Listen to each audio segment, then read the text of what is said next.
Bonjour à tous.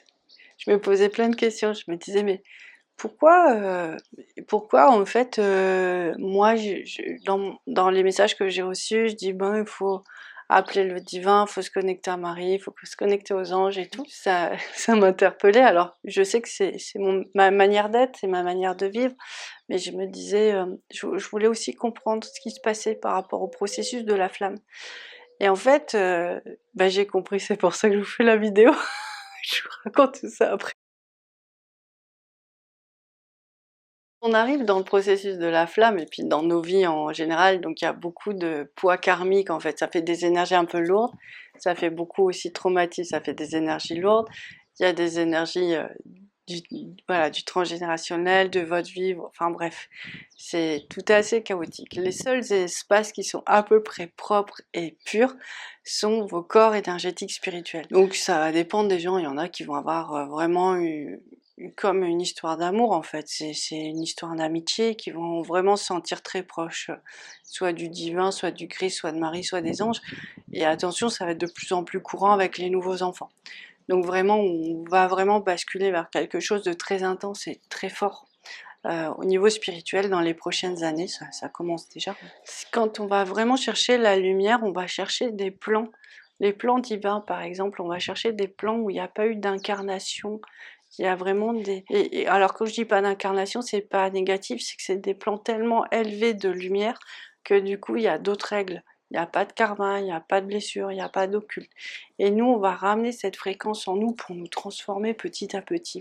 Donc ça, c'est ce qu'on peut voir avec notre féminin divin ou avec le mariage divin aussi, ou notre alliance au divin. D'accord? Je dis divin parce que chacun va l'appeler selon ses conceptions. La source et le divin, c'est pas tout à fait pareil. Moi, je préfère dire divin parce que je trouve la vibration plus élevée et plus complète. Donc vous voyez, vous faites vos petits essais, vous voyez ce qui vous va, ce qui vous va pas.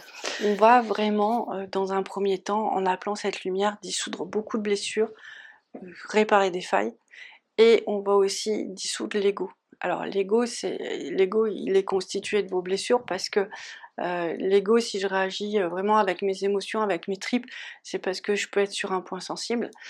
Et aussi, en fait, il y a autre chose, c'est que l'ego, c'est aussi avoir trop conscience, en tout cas c'est vraiment les messages que j'ai, que cette vie-là est importante.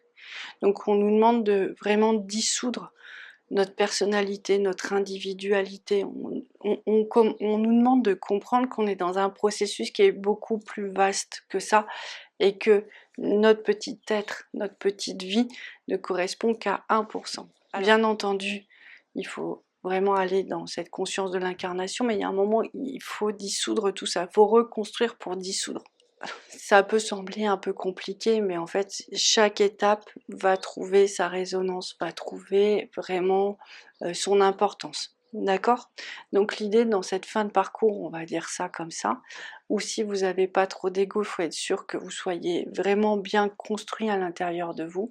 Et donc en cette fin de parcours, on nous demande de laisser vraiment une lumière plus forte, cette lumière où toutes ces espaces de vie où on a rencontré notre flamme jumelle, cette partie d'âme qui sait quoi faire dans la situation, prendre le contrôle sur nous.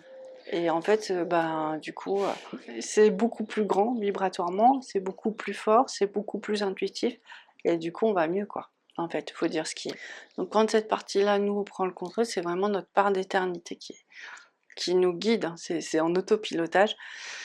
Bah, on est déjà beaucoup plus stable parce qu'on est beaucoup moins dans les émotions. D'accord? Donc ça, c'est vraiment important parce que c'est vraiment au niveau des émotions qu'on va avoir beaucoup de chaos, des up and down, des hauts et des bas. Et une fois qu'on est vraiment dans les énergies spirituelles, c'est beaucoup plus stable, c'est beaucoup plus aligné. Alors ça surprend des fois, hein, quand il y a cette transition-là qui se fait. On se dit, mais est-ce que je ressens? Au début, on a l'impression de ressentir moins fort, puis tout d'un coup, après, on comprend que c'est démultiplié, en fait. Il y a une petite période de transition. On a cette partie-là qui nous demande de vraiment laisser un processus plus fort nous guider, donc une partie de nous éternelle. Il y a un moment qu'on a plus de sérénité et à force d'invoquer la lumière et de la laisser passer en nous, ça fait une aura toute dorée autour de nous et elle rentre à l'intérieur de nous. Et du coup, elle nous remplit, elle nous remplit, elle nous remplit. Ça tombe bien parce que quand on a fait le processus de fusion, on n'est plus tout seul à l'intérieur de soi. C'est bien ce qu'on se rend bien compte que ça fonctionne plus pareil. Il y a une partie des énergies de notre jumeau, de sa famille, de ses ancêtres, du monde, pareil de notre côté. Donc du coup, ça fait beaucoup d'informations à traiter et il faut nettoyer tout ça. Et du coup, on nous demande de partir sur des processus plus puissants, des vibrations qui sont plus adaptées et on les retrouve vraiment dans les grandes forces spirituelles parce que ça nettoie tout d'une manière plus intense. Donc on a eu la chance vraiment de connecter ces plans de lumière et puis surtout on a la chance aussi d'avoir des nouvelles fréquences qui descendent régulièrement pour continuer à tout nettoyer. Donc plus on travaille en fait sur les corps énergétiques et spirituels, plus ils descendent, d'accord? C'est pas des choses qui sont... Au début on va chercher des vibrations très hautes, d'accord? Très loin, et au fur et à mesure elles descendent, et c'est ça qui est long en fait, parce que on peut sentir un décalage entre la réalité et ce qui se passe sur d'autres plans. En fait, il faut que les plombs ils descendent, ils viennent complètement se poser autour de vous pour que cette nouvelle réalité, cette nouvelle vibration, elle change votre quotidien. Donc c'est vraiment ce qu'on fait descendre et en fait qu'on nettoie à chaque étage. C'est pour ça que c'est un petit peu long. Donc il y a un moment en fait, toutes ces énergies elles sont bien descendues. Ça c'est génial. Et il y a aussi un moment où en fait comme on est nombreux à être dans cette démarche, les énergies plus fines, encore plus spirituelles peuvent venir descendre. Et du coup, en fait, quand ça se passe comme ça, en fait, il y a des nouveaux symboles, il y a des nouvelles vibrations qui arrivent.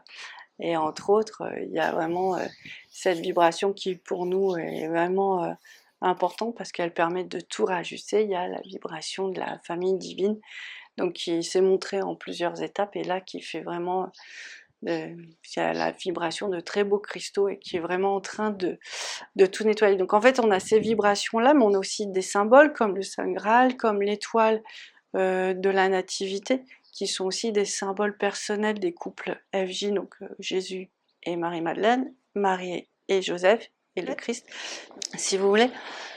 Plus notre âme est purifiée, plus notre âme est grande, plus notre âme est déchargée de l'inutile, en fait, elle est polie, elle est libérée, plus il se passe de choses assez incroyables. Alors quand je vous parle de tout ça, c'est forcément ça descend, mais pour d'autres, ils vont avoir les plans de conscience qui vont venir des racines et ça va se poser aussi.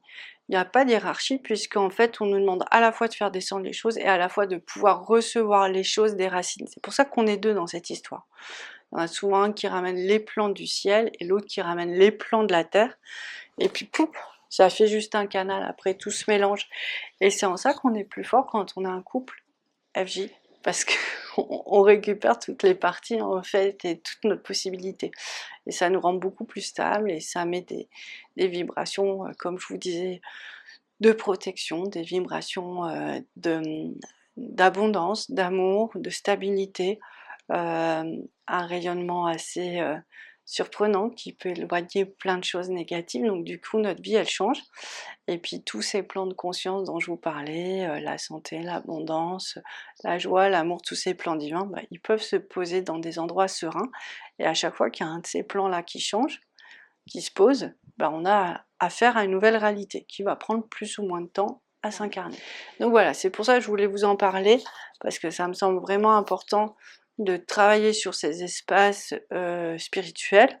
Après, il faut aussi beaucoup s'observer avec une forme de détachement pour voir où sont vos failles et vos problèmes émotionnels. N'oubliez pas que s'il y a de l'occulte, on va dire un sort de séparation entre flammes jumelles, je sais pas pourquoi je parle de ça, il y en a quand même une paire, bah, vous pouvez être dans un sentiment d'abandon, vous pouvez être dans un sentiment de rejet ou de colère vis-à-vis de l'autre, et en fait, ce ne sera pas votre émotion, il faudra retirer le sort pour que vous puissiez retrouver qui vous êtes et ce que vous ressentez réellement. C'est une sorte de manipulation des énergies. Du coup, si vous voyez que votre travail au niveau émotionnel n'avance pas, vous pouvez vraiment vous poser la question s'il n'y a pas de l'occulte. Moi, de toute façon, j'en vois à chaque fois, donc c'est sûr qu'il y en a. Et donc l'idée, c'est vraiment de se renforcer aussi en lumière pour avoir assez de force pour le dernier combat et la grande libération de l'âme du jumeau. Parce que le jumeau, il est souvent bloqué dans ses parties sombres, et en fait, le dernier combat, c'est de le ramener dans sa lumière. Pour ça, il faut être super fort. Et super fort, c'est juste rayonner une fréquence. Et c'est pour ça qu'on travaille tout ça, c'est pour que cette fréquence, il y a un moment, elle émerge au cœur de vous, c'est juste une petite vibration qui a changé et qui va être capable d'ouvrir le cœur de votre jumeau et aussi l'âme. Et voilà, ça va lui permettre de lui retrouver ses esprits et retrouver le chemin vers l'amour. Bon, voilà. Je vous ai tout dit, j'espère que ça vous fera plaisir, j'espère que ça vous aura éclairé sur ce qui se passe. Je vais essayer de mettre des petits schémas aussi, comme ça, voilà, pour ceux qui sont au potentiel, ça va permettre d'intégrer les énergies et les informations encore mieux. Pour les autres, il suffit de regarder, puis de visualiser, ce sera plus simple. Donc voilà, je voulais vous parler de tout ça, ça me semble tellement important, et ça reste une très très belle expérience de soi, de la vie, du divin, de la spirituelle, de l'autre, de l'amour. Que c'est vrai que quand on n'est pas bien, on le voit pas, mais une fois qu'on en sort, on est vraiment dans la gratitude d'avoir vécu tout ça. Donc voilà, je voulais vous dire. Bonne journée. Ciao!